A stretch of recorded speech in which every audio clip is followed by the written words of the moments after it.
La cellule a besoin d'énergie. Tout le monde comprend ce que c'est l'énergie. C'est le carburant. Notre corps, c'est de l'énergie. Pour que je me déplace, j'ai besoin de carburant. Pour que vous m'écoutiez, vous avez besoin de carburant. Pour qu'on dorme, on a besoin de carburant. Pour qu'on fasse des réparations dans le corps, on a besoin de carburant. Mais ce carburant, il faudrait que quelqu'un fabrique ce carburant. Qui doit fabriquer ce carburant? C'est la cellule. Tout le monde sait ce que c'est une cellule. La cellule, en fait, c'est l'unité la plus petite du corps humain. C'est presque la clé de notre santé. C'est aussi le point de départ de toute la maladie. Si on veut avoir une bonne santé, il faut que nos cellules soient dans de bonnes conditions.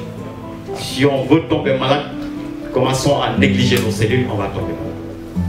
Maintenant, ce carburant devant être produit par nos cellules à partir d'une matière première. Si la matière première n'est pas là, qu'est-ce qui va se passer?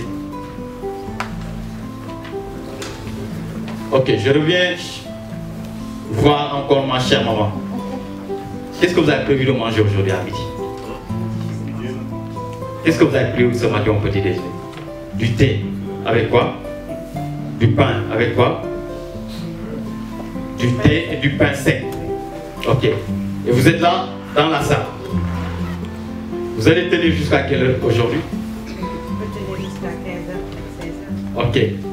Est-ce que vous pensez que le pain sec que vous avez mangé, plus votre tasse de thé, ça vous a apporté assez de matière pour que le corps fabrique l'énergie dont vous avez besoin pour fonctionner jusqu'à 15 heures? Mais pourtant vous êtes là. Et vous allez tenir. Mais qu'est-ce qui se passe? Non, vous allez tenir. Mais il faut que vous compreniez qu'est-ce qui se passe derrière. Vous-même, vous n'avez pas apporté. Et vous demandez à votre cellule de vous fournir le carburant. Pour que vous puissiez m'écouter. Parce que m'écouter, ça demande de l'énergie. Être attentif, ça demande de l'énergie. Essayez de comprendre ce que je dis, c'est de l'énergie. Mais tout proviendra de cette énergie. Parce que votre pain n'a pas apporté l'énergie. Votre tasse de café, de thé n'a pas apporté l'énergie. D'où proviendra cette énergie? Oui, c'est la cellule qui va fabriquer. Mais elle doit trouver la matière où pour fabriquer. Ok, j'ai un agent de la salle qui est dans la salle. Mon cher ami, il est au niveau de la raffinerie.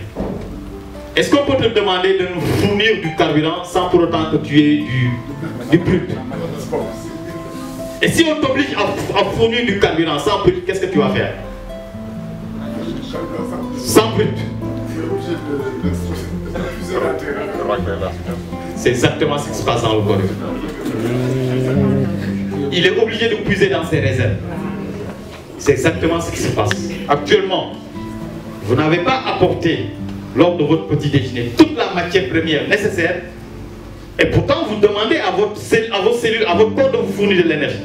Quand vous allez au bureau pour travailler, c'est la même chose. Quand vous marchez, vous allez au marché, c'est la même chose. Le corps est obligé de produire de l'énergie, sinon vous n'allez pas bouger. Mais cette énergie proviendra d'où? Où se trouve la réserve? Dans le corps où?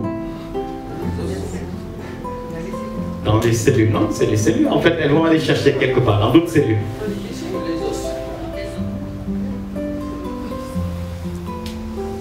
Elles ont besoin de calcium. Elles vont aller dans vos os prendre du calcium. Tous les jours, elles prennent du calcium. Elles vont aller au niveau de votre cartilage. Vous connaissez le cartilage? L'éponge qu'il y a entre les os. Elles prennent tous les jours. Elles ont besoin de potassium, de magnésium. Elles vont au niveau du muscle, elles prennent. Tous les jours. 2 ans, 3 ans, 4 ans, 5 ans, 30 ans, 40 ans. Qu'est-ce qui va rester au niveau de vos os? Qu'est-ce qui va rester au niveau de votre cartilage? Et la conséquence?